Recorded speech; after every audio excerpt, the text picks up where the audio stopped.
Shalom, bien-aimés dans le Seigneur. Nous sommes dans la joie de nous retrouver ce jeudi 24 juin 2021. Nous sommes dans la joie de partager encore ce jour un texte de la parole de Dieu. Nous allons lire pour aujourd'hui le psaume 8.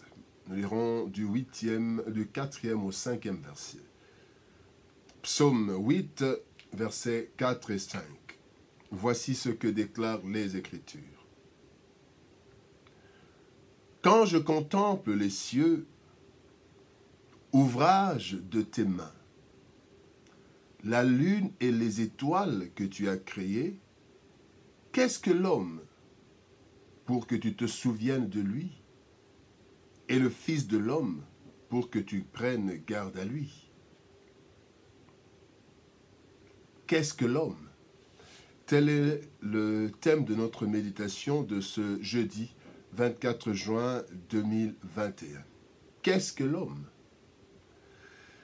Il y a des choses qui nous dépassent, des questions sans réponse et des réalités qu'on ne peut expliquer. Parmi ces questions sans réponse, il y a la création de l'homme. Pourquoi? Comment? Pour quel but? Les scientifiques se confondent dans les recherches et les approches en tâtonnement. Il y a la théorie de l'évolution, l'évolutionnisme. Il y a la théorie, différentes théories. Il y a des essais, il y a plusieurs choses. Jusqu'à aujourd'hui, le scientifique tâche de comprendre vraiment l'homme. On découvre des choses, mais il y a encore des choses qui ne sont pas encore découvertes sur l'homme. David aussi se pose ces questions à propos de l'homme dans le verset du jour. En effet, en contemplant la grandeur de l'univers, constatant que cet univers dépasse en âge et en dimension l'être humain ou tous les êtres humains,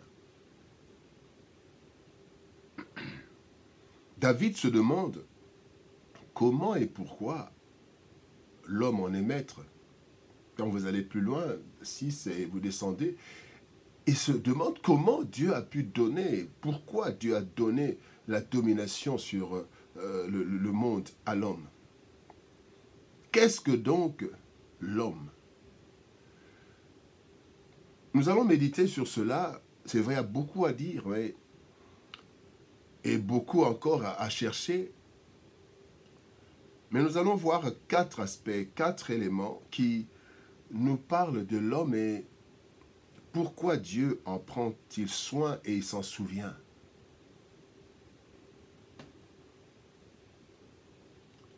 La première chose, c'est que, qu'est-ce que l'homme? L'homme, c'est une créature particulière de Dieu. Contrairement à toutes les autres créatures, l'être humain a été créé non seulement à l'image de Dieu, mais en plus, il possède en lui le souffle de Dieu. Quand vous lisez dans... Il y a 2 textes que nous allons lire. D'abord, Genèse chapitre 1er, verset 6 et Genèse chapitre 2, verset 7. Genèse 1, 26, la Bible dit « Puis Dieu dit, faisons l'homme à notre image, à notre ressemblance. » Là, c'est à la fin de toute la création. La dernière création, bien-aimé, c'est l'homme. Et le deuxième texte, c'est dans Genèse chapitre 2, verset 7, la formation de l'homme. La Bible dit « L'Éternel Dieu forma l'homme de la poussière de la terre et souffla dans ses narines un souffle de vie. Et l'homme devint un être vivant. » Et quand vous voyez les autres créatures, les animaux, les branches et tout, le Seigneur donnait l'instruction, soit à la terre, soit aux eaux, de produire. Mais pour l'homme, c'est une créature particulière de Dieu. Dieu a particulièrement créé l'homme et il a mis dans l'homme une partie de lui. La Bible dit, il souffla dans ses narines un souffle de vie. Donc il y a une partie de Dieu dans l'homme. Tout être humain est une créature particulière de Dieu. Dans tout homme, il y a une partie de Dieu, le souffle de Dieu. Et Dieu a créé l'homme selon son image, à sa ressemblance. Voilà pourquoi Dieu prend soin de l'homme. Voilà pourquoi Dieu se souvient de lui. Voilà pourquoi Dieu prend garde à l'homme. Deuxième chose, qu'est-ce que l'homme? Eh bien, l'homme est une créature créée, excusez-moi la répétition, mais créée pour sa gloire. Ésaïe chapitre 43, verset 6 dit, « Je dirai au septentrion, donne, au midi, ne retiens point. Fais venir mes fils des pays lointains et mes filles de l'extrémité de la terre. Ce peuple que j'ai créé pour ma gloire. » Et donc, Dieu ici est en train d'ordonner au septentrion, au midi, de ne pas retenir ses enfants. Il donne des instructions par rapport à l'homme parce que l'homme a été créé pour la gloire de Dieu. Qu'est-ce que l'homme? Il est la gloire de Dieu, l'image de Dieu, son représentant sur la terre est celui qui démontre que son Créateur est unique et inégalable. Qu'est-ce que l'homme? L'homme est une créature pour la gloire de Dieu. Voilà pourquoi l'Éternel se souvient de lui et prend garde à lui. L'homme reflète la gloire de Dieu, bien-aimé.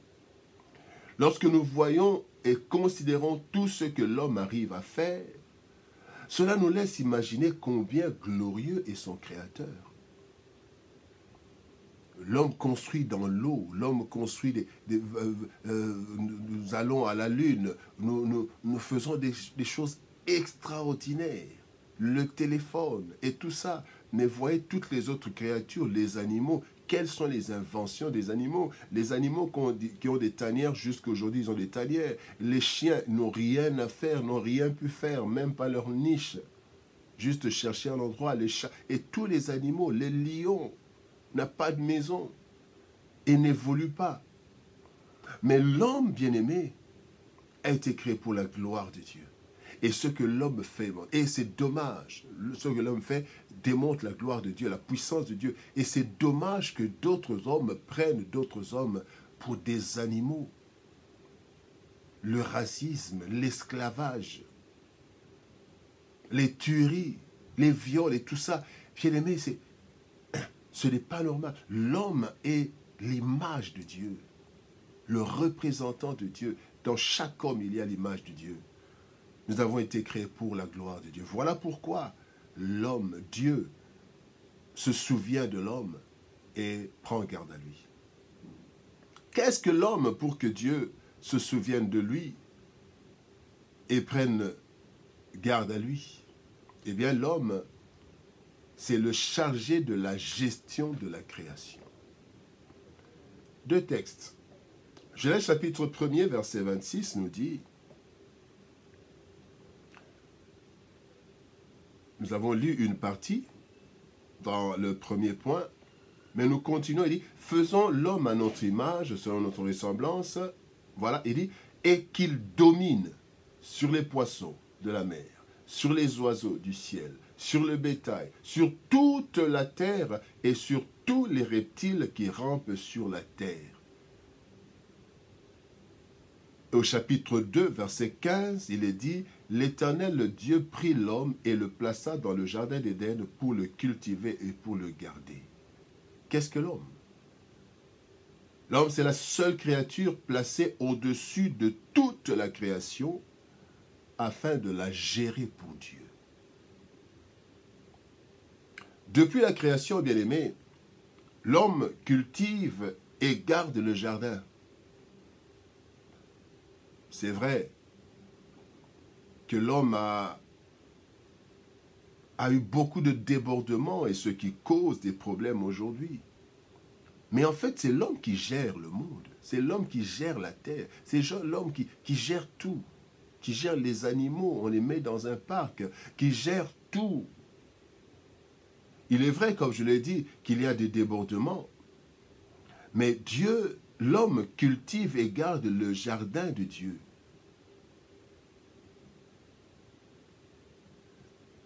C'est à cause des débordements qu'il y a aujourd'hui des dysfonctionnements malheureux comme le réchauffement climatique et tout cela. C'est parce que l'homme, gestionnaire de la création, n'a pas su être en contact avec Dieu ou chercher où étaient ses limites. L'homme va sans limite. L'homme fait n'importe quoi, mais il est le gestionnaire. Dieu n'a pas enlevé la gestion du monde à l'homme parce que malgré que le monde soit ce qu'il est, mais on continue, c'est l'homme qui continue à gérer parce que Dieu a dit que l'homme allait dominer sur toute la terre et sur tout, les reptiles et tout, même les animaux sauvages, mais on arrive à les dompter parce que l'homme est chargé de la gestion de la création. L'homme a reçu la capacité de dominer, de transformer l'univers. C'est ce qui se passe. Qu'est-ce que l'homme? Quatrième réponse, ou quatrième élément, l'homme a été créé pour la joie de Dieu.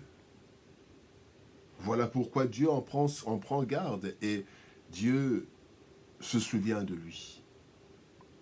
Ésaïe chapitre 65, verset 19, la Bible dit « Je ferai de Jérusalem mon allégresse et de mon peuple ma joie. On n'y entendra plus le bruit des pleurs et le bruit des cris. Je ferai de mon peuple ma joie. » L'homme a aussi été créé, bien-aimé, pour la joie de Dieu. Cette joie, Dieu la tire du comportement de l'homme obéissant. L'obéissance de l'homme crée la joie de Dieu. Et sa désobéissance crée la colère de Dieu. Et donc Dieu veut se réjouir du comportement de l'homme. Quand l'homme gère bien l'univers, Dieu se réjouit. Mais quand l'homme ne gère pas bien l'univers, Dieu se met en colère. Parce que Dieu veut trouver sa joie dans l'homme. Quand l'homme se comporte comme il le faut. Qu'est-ce que l'homme? Bien-aimé, pourquoi le Créateur de tout, l'Éternel, prend-il autant soin des êtres humains? Des êtres rebelles, têtus, opposés à Dieu, mais qui bénéficient d'un soutien solide de Dieu. Pourquoi cette attention? Qu'est-ce que donc l'homme? L'homme est la seule créature en qui se trouve le souffle de Dieu, son esprit. Le seul à qui le Seigneur a donné la gestion de tout l'univers. Avec une telle capacité, une telle intelligence, l'homme ne peut que bénéficier d'une attention particulière de l'Éternel. Sans donc conséquent, bien-aimé, notre comportement devait être digne d'une telle attention par notre attachement à celui qui a accepté de donner aux faibles humains que nous sommes une partie de lui-même. Que Dieu nous bénisse, shalom, au revoir et à demain.